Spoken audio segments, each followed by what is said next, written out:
So I'm Jon Ceazan, and I'm a member of the Olympia Individuals Sport Action Team, Portable Olympia Action Team. And we formed about 3 years ago to monitor activities at the port and see what's going on, and to try and hopefully influence the port to become more responsive to what the public wants, as opposed to what corporate citizens here want. So as an introduction, I think I'd like to read a statement that Sharon Kuntz, one of our members of our team, wrote about the Port of Olympia, and give it a little perspective. So she wrote, and she's been an activist for over 20 years. She was the creator of the Rocky Prairie, Friends of Rocky Prairie, and she was able to stop the destruction of Rocky Prairie. So she's done great work. So what she has to say is that she says that this is a quote from Washington Public Courts Association's website. It says, quote, "As settlers migrated across the country, they often chose locations near water. Washington State was no different. Many deep harbors and navigable rivers, towns sprung up throughout the state, dependent on access to water for movement of goods and people. In 1889, the state constitution declared that these beds of navigable waters belonged to the people, and gave the legislature power to designate which of these beds would become harbors. In 1911, after citizens lobbied for the right to control access to the waterfront, the legislature passed the Port District Act, allowing the people to form a port district and elect commissioners to govern," unquote. And then she goes on to say, that's a recently sanitized version, but still clear that it was a people's movement to control the harbor shoreline. That seems to be ignored or forgotten. Now ports cater to the present day version of the robber barons. People objected to it, and much of our public shorelines have the pockets of private companies like Weyerhaeuser. The commissioners who are elected to run the port are only part-time, and the staff, under the guidance of Washington Public Ports Association, makes the important planning decisions. The Port of Olympia causes all sorts of pollution, never noticing to try to clean it up until they're sued by the public. There's lots of legacy pollution from the older projects, and now we planes and logging trucks, et cetera, and they're leasing space to folks who will build more warehouses where more trucks will come. They own a lot of property, some totally unrelated to their role as ports, and they have a lot of power. So that's basically it in a nutshell about how the corporate interests tend to run the port, and what we need is commissioners who will, advocate for the needs of the public and what the public wants and the public needs. And so that's why we need to get some very strong candidates to run. So far, we haven't been able to find them, unfortunately. So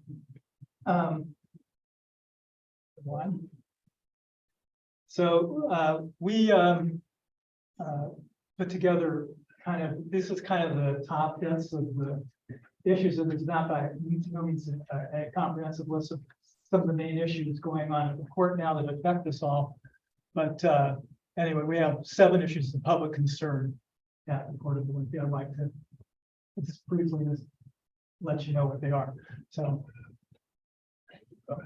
okay, so environmental cleanup in Budd Inlet. Legacy pollution in Budd Inlet from industries once located on the Port Peninsula still continues to pollute Budd Inlet. Port commissioners recently hired a firm that presented a cleanup plan to serve the port's interest in keeping the navigation channel open for the marine terminal and large ships. That plan will cost taxpayers $100 million. Yet it neither follows EPA guidelines, nor does it rely on the advice of experts in marine biology. If the source of contamination is not addressed, contamination will continue, and dredging will only exacerbate the contamination of Budd Inlet by stirring things up and spreading the contaminants. Next. And by the way, if anybody has any questions along the way, just, raise your hand or whatever. Is this PowerPoint going to be available so people can look at it later? Sure. Yeah. Okay, so the marine terminal. The marine terminal continues to be the largest money loser of all the port business units and is a source of pollution in Budd Inlet. The taxpayers of Thurston County have been subsidizing Weyerhaeuser's log shipping operations at the port for many years, basically gifting them $1 million on average per year. Weyerhaeuser is a multi-million-dollar international private company. The marine terminal and Weyerhaeuser log yards turn our lovely shoreline into an unsightly mess that can be better used as what we call a public park or a recreation area.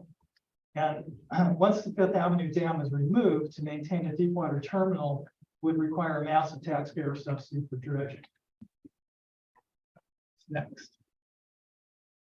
Yeah, so the new market in the airport property. Yeah.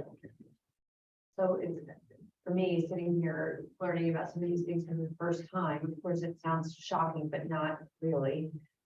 And I'm just wondering if there's any ideas on how something like a Weyerhaeuser, who's obviously had a foothold for quite a time. What do we do about that? It's, Well, is it just the candidate, or yeah, are there some formulated ideas by your group on what we do to kind of Yeah, get the well, public to support there, because they are the ones with the money, right? They have a lot of deep pockets. yeah. Yeah.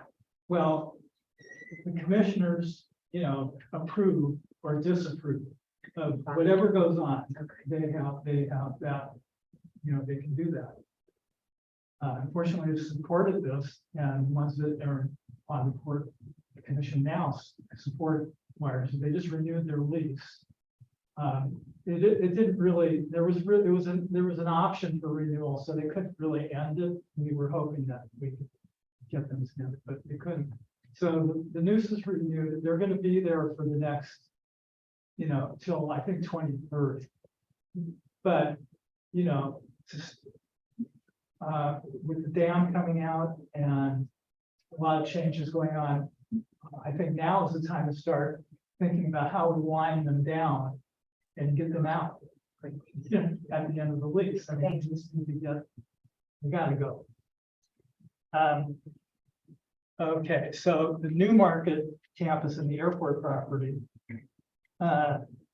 Development of the Panatone warehouse project, the new market industrial campus, and now the Swire land project on airport property have been opposed strongly by our local environmental community. Public concerns over a vast increase in truck traffic, loss of tree canopy, reckless water use, loss of U.S. Fish and Wildlife federally designated critical habitat, increased air pollution, and negative health impacts have not stopped the port from moving forward on the Swire land and Panatone developments.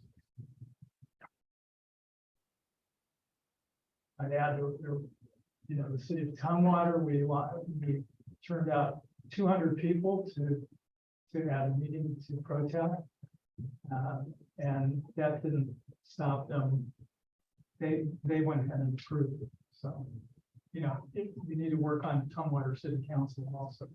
Because Tumwater City Council is where a lot of the land, the new market, the airport, everything's in Tumwater.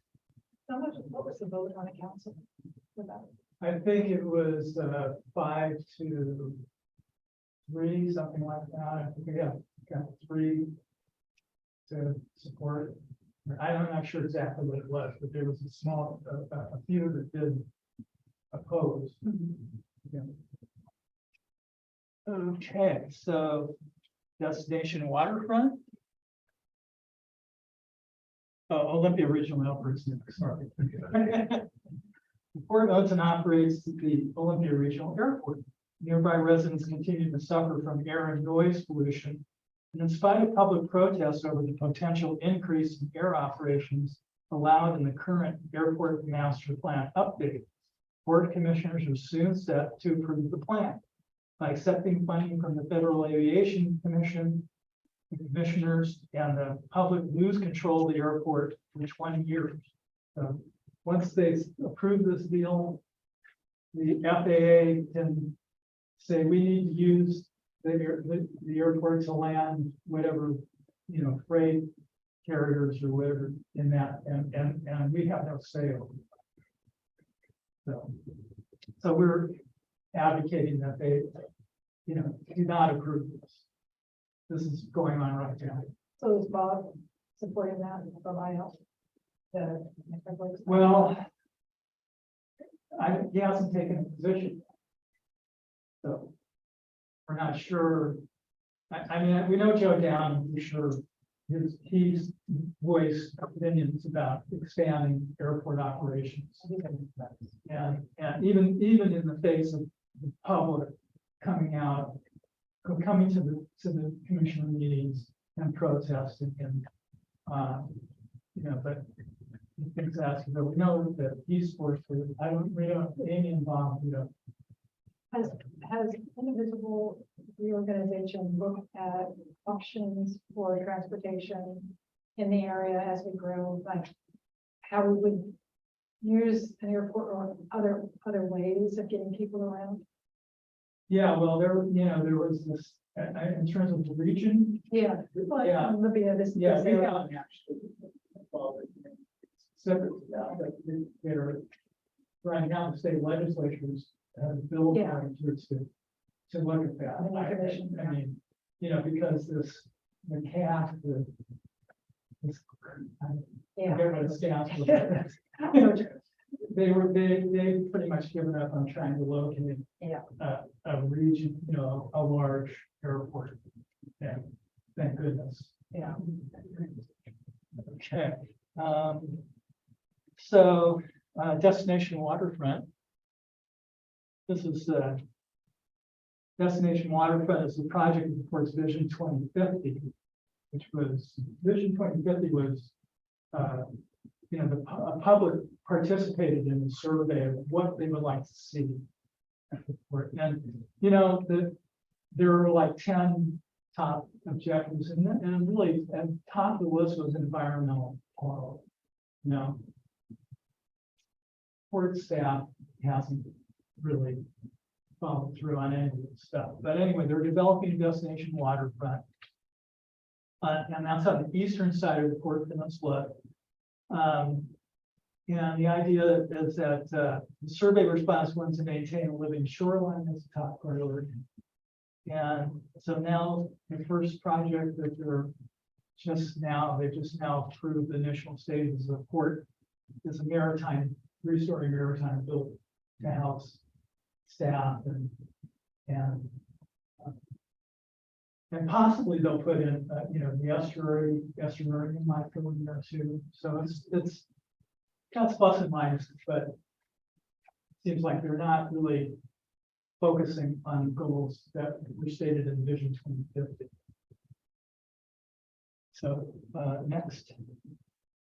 Yeah, and then transparency. This is a big problem. There's been a significant lack of transparency with the public about issues being considered by the commissioners.